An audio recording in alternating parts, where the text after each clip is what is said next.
বন্ধুরা, চৈতি সিম্পল কিচেনে সবাইকে স্বাগত। আশা করি তোমরা সবাই খুব ভালো আছো আর আমিও ভালো আছি। তো দেখো, আমি একটা কাটকই মাছের প্রিপারেশান করব আজকে।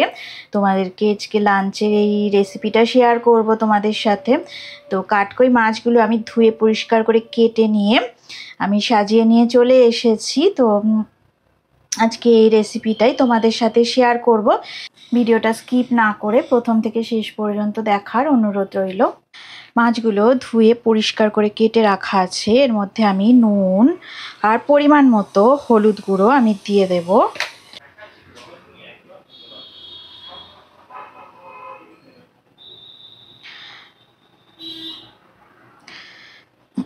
হলুদ গুঁড়ো আর নুনটা যে যার পরিমাণ মতো মাখিয়ে নেবে। তো আমি এবারে সুন্দর করে মাছগুলো একটু সুন্দর করে মাখিয়ে নিয়ে ফিরে আসছি। গ্যাসের ওপর কড়াটা বসিয়ে দিয়েছি। এবার আমি সর্ষের তেল দিয়ে দেব। পরিমাণ মতো সর্ষের তেল আমি দিয়ে দিলাম। মাছ ভাজা করতে গেলে ঠিক যতটা পরিমাণে তেল লাগে ততটা পরিমাণে তেল দিয়ে দিলাম। দেখো, আমার এটা গরম হয়ে গেছে, কড়াটা গরম হয়ে গেছে আর তার সাথে তেলটাও গরম হয়ে গেছে। এবারে আমি একটা একটা করে মাছ আমি ছেড়ে দেব কড়ার মধ্যে। গরম তেলে আমি সুন্দর করে ভাজা করে নেব। সব মাছগুলো আমি ভাজা করে নিয়ে তারপরে ফিরে আসছি।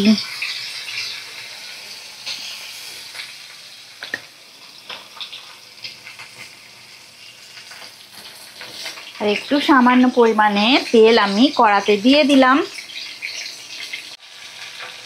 সব মাছের এক সাইডটা ভালো করে ভাজা হয়ে গেছে। আমি সব মাছগুলো কাটকইগুলো উল্টে দিয়েছি আর এক সাইডটা ভালো করে ভেজে নেওয়ার জন্য খুব ভালো করে ভেজে নিচ্ছি। আমি সমস্ত কাটকই মাছগুলোকে আমার ভালো করে ভাজা হয়ে গেছে। এবার আমি একটা পাত্রে মাছগুলো তুলে নেব।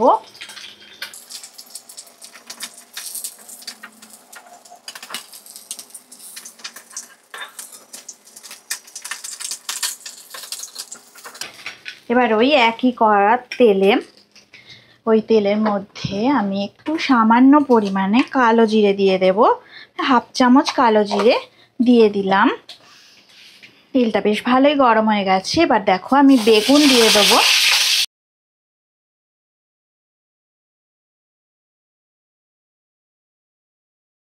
এইভাবে গোল গোল করে কেটে রাখা বেগুন আমি দিয়ে ভাজা করে নেব। বেগুনগুলো ভালো করে, বেগুনের এপাশ ওপাশ ভালো করে আমি ভাজা করে নেব। তো তার আগে আমি একটু সামান্য পরিমাণে হলুদ গুঁড়ো দিয়ে দেব আর নুন দিয়ে দেব। দেখো, আমি নুন দিয়ে দিলাম পরিমাণ মতো। এবার আমি হলুদ গুঁড়ো পরিমাণ মতো দিয়ে দেব। এক সাইডটা ভাজা হয়ে গেলে আমি উল্টে আর এক সাইডটা ভালো করে ভাজা করে নেব। বেগুনের এপাশ ওপাশ সবটাই ভাজা করে নেব। আমি ফ্লেমটাকে মিডিয়াম ফ্লেমে রেখেই রান্নাটা করছি। এবার আমি দেখো লো ফ্লেমে করে একটু ঢাকা দিয়ে দেব। 5 মিনিটের জন্য ঢাকা দিয়ে দেব বেগুনগুলো ভাজা করার জন্য। এবার আমি ঢাকাটা তুলে নিলাম। সব বেগুনগুলো ভালো করে ভাজা করা হয়ে গেছে। একটু তাও ভালো করে দেখে নি। হ্যাঁ, সব বেগুন ভালো করে ভাজা হয়ে গেছে।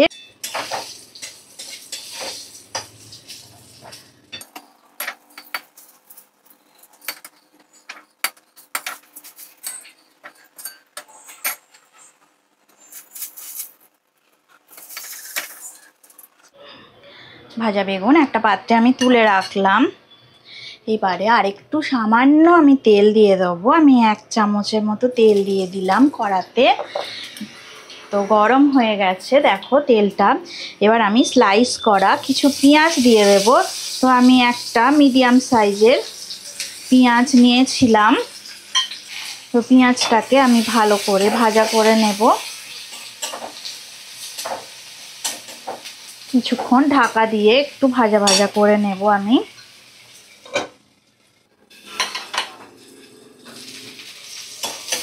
দেখো পেঁয়াজটা বেশ লাল লাল করে ভাজা হয়ে গেছে।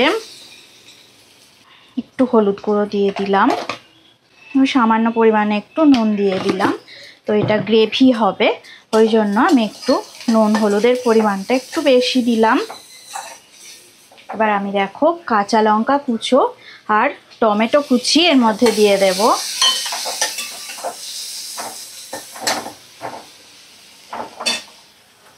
এবার আমি 1 চামচ আদা রসুন বাটা দিয়ে দিলাম।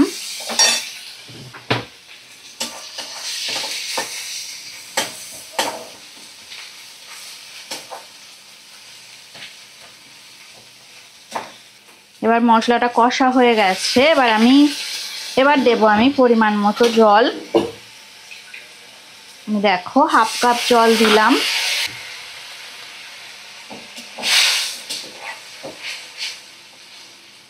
গ্রেভিটা সুন্দর রেডি হয়ে গেছে।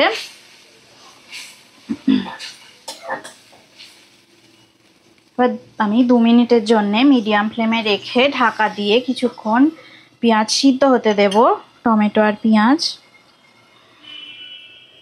2 মিনিট হয়ে গেছে, এবার ঢাকাটা আমি তুলে নিলাম। গ্রেভিটা একদম রেডি হয়ে গেছে। এবার দেখো আমি গ্যাসের ফ্লেমটাকে অফ করে দেব। এবার আমি রেসিপিটা সার্ভ করে দেব। রেসিপিটা আমি সার্ভ করে দিচ্ছি। এবারে দেখো আমি সুন্দর করে বেগুনগুলোকে প্রথমে সাজিয়ে নেব।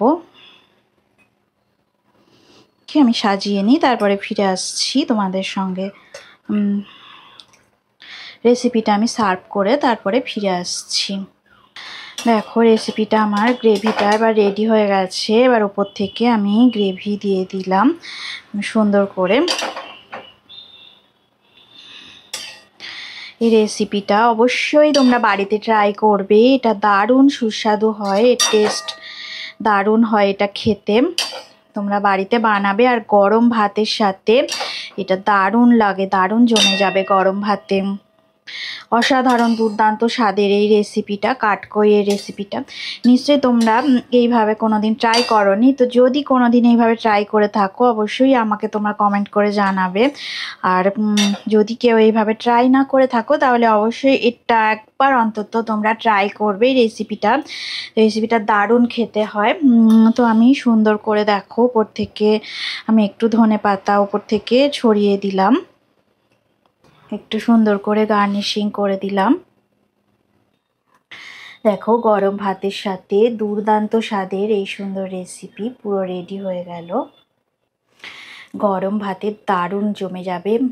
তো এই রেসিপিটা অবশ্যই তোমরা ট্রাই করবে বাড়িতে, কাঠকইয়ের বেগুন দিয়ে এই রেসিপিটা। তো আশা করি তোমাদের খুব ভালো লাগবে। তো রেসিপিটা প্রথম থেকে শেষ পর্যন্ত দেখার জন্য তোমাদেরকে অসংখ্য ধন্যবাদ। আর রেসিপিটা যদি ভালো লেগে থাকে অবশ্যই লাইক দেবে, শেয়ার করবে আর কমেন্ট করে আমাকে জানাবে তোমাদের ঠিক কেমন লাগলো। ততদিনে তোমরা আমার রেসিপি দেখতে থাকো, ভালো থাকো, সুস্থ থাকো।